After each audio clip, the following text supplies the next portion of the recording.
The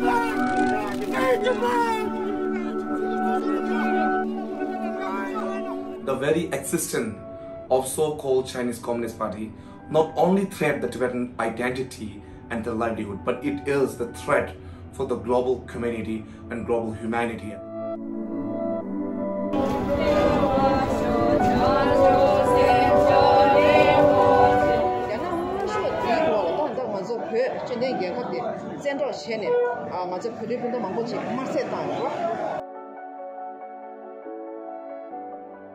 For us, this is Black Day in history, but for Chinese it might be a matter of celebration.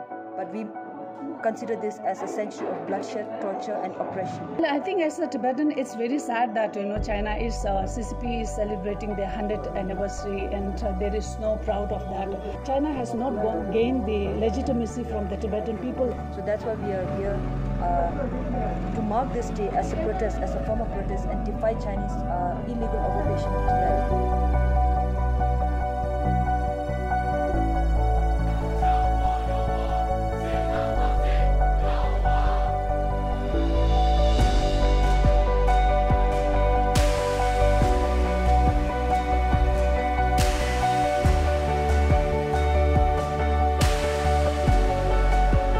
The whole of China is like a prison. So what is there to celebrate?